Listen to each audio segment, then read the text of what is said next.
మొదటి అధ్యాయములో విదురునీతి యందు స్పష్టమైనటువంటి వాక్చాతుర్యముతోటి వాక్ ప్రమాణాలతోటి విదురుడు ధృతరాష్ట్రుడికి చెప్తూ ఈ విధంగా ముగిస్తున్నాడు. ప్రదాయైషాముచితం తాతరాజ్యం సుఖీ పుత్రైః సహితో మోదమానః న దేవానాం నాపి చ మానుషాణాం భవిష్యసి త్వం తర్కణీయో నరేంద్ర.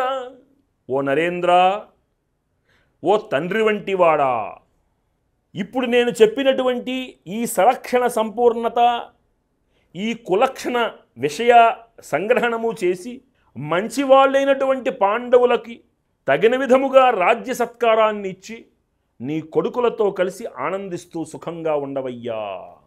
అప్పుడు నిన్ను దేవతలు, ఈ రాజ్యములోని ప్రజలు కూడా హర్షించి శంకించకుండా తమ తండ్రి వలె నిన్ను ఆదరిస్తారయ్యా అని చెప్తున్నాడు ఆయన. అంటే మహాభారతములోని ఒక ఘట్టముగా మనము విదురునీతిని చూసినా, విదురునీతిలోని ప్రతి అంశము ఈనాటి సమాజానికి దర్పణములాగా, మార్గదర్శనములాగా, దివిటీలాగా ఉపయోగపడేటువంటి శరాస్త్రానుసంధానంగా మనకు ఉపయోగపడుతున్నది. ఒక బ్రహ్మాస్త్రం అది మనం వినియోగించుకుంటే దాన్ని మన యొక్క పర్సనాలిటీ మేనేజ్మెంట్కి అది అద్భుతమైనటువంటి ఒక విషయం. అది ఇవన్నీ అర్థం చేసుకొని ఆచరించటానికి విజ్ఞత కావాలి, అందుకు తగ్గ పరిసరాలు కావాలి, అందుకు తగ్గ నిబద్ధత కావాలి మనకి.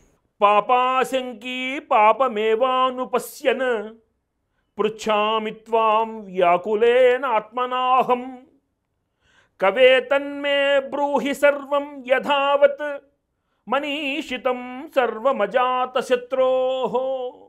విదురా, నువ్వు కళ్ళకు కట్టినట్టి ఈ మనుష్యుల యొక్క ప్రవర్తనని, లక్షణాలని చెప్తున్నప్పుడు నా మనస్సు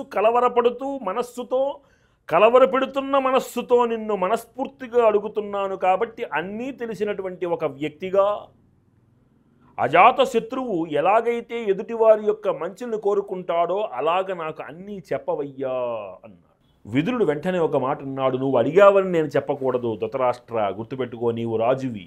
కానీ ఎవరికైతే నేను చెడు జరగకూడదు అని భావిస్తానో వారికి ఎప్పుడు నేను మంచిని చెప్తూ ఉండాలి.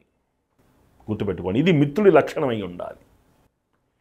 అరే నువ్వు ఎప్పుడు నాకు ఇలాగే మాట్లాడుతూ ఉంటావురా, నువ్వు నాకు దూరంగా వెళ్ళిపో అన్నప్పటికీ కూడా ఎప్పుడైతే నువ్వు ఒకరికి చెడు జరగకూడదని కోరుకుంటున్నావో వారికి నువ్వు ఎప్పుడూ మంచిని చెప్తూనే ఉండాలి. నీ బాధ్యతది. వాడే నిజమైనటువంటి మిత్రుడు. ఇప్పుడు నేను ధర్మరాజుకి ఏది మంచో చెప్పడం వల్ల నాకు ఉపయోగం లేదు. ఎందుకని? నువ్వు రాజువి, నువ్వు బాగుండాలి. కాబట్టి కౌరవులకు ఏది మంచో అది మాత్రమే నేను నీకు చెప్తాను.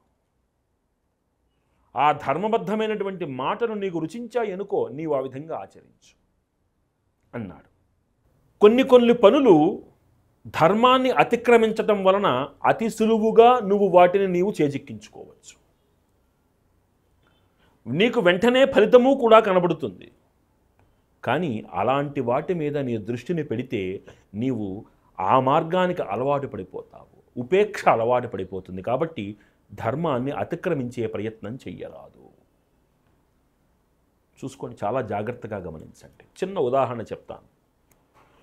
ఒక వ్యక్తి చెప్పుల షాపుకు వెళ్ళాడు. మంచి కొత్త చెప్పులు కొనుక్కుందాం అనుకున్నాడు. అతనికి నచ్చినటువంటి చెప్పుల జత ఒక 1000 రూపాయలు అయ్యింది. ఇప్పుడు బయట ఒక గుడి మీదుగా వెళుతున్నాడు. ఆ గుడిలో అతను అనుకున్నటువంటి చెప్పులు బయట పెట్టబడి ఉన్నాయి. ఇప్పుడు వాటిని తస్కరిస్తే డబ్బులు లేకుండానే సంపాదించవచ్చు. ధర్మాన్ని అతిక్రమించి అతను ఒక పని చేయడం వలన ఆ రోజున ఒక 1000 రూపాయలు అతను ఆదా చేసుకోగలిగాడు. కానీ ధర్మాన్ని అతిక్రమించటం వలన ఒక చెడు లక్షణానికి బానిసయ్యాడు. ఇది అన్ని వేళలా సుఖకరంగా ఉంటుందని చెప్పగలమా? లేకపోతే అతని ఆలోచన ఆ చెప్పుల వరకే పరిమితమవుతుందని మీరు చెప్పగలమా? చెప్పలేము.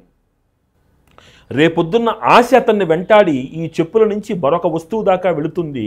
మళ్ళీ అతను ఎప్పుడైతే పట్టుబడ్డాడో గౌరవం ఉండదు, అతనికి వ్యక్తిత్వం ఉండదు, అతనికి సమాజంలో అసలు ఉనికే లేకుండా తన ఉనికిని అతను చంపుకుంటాడు.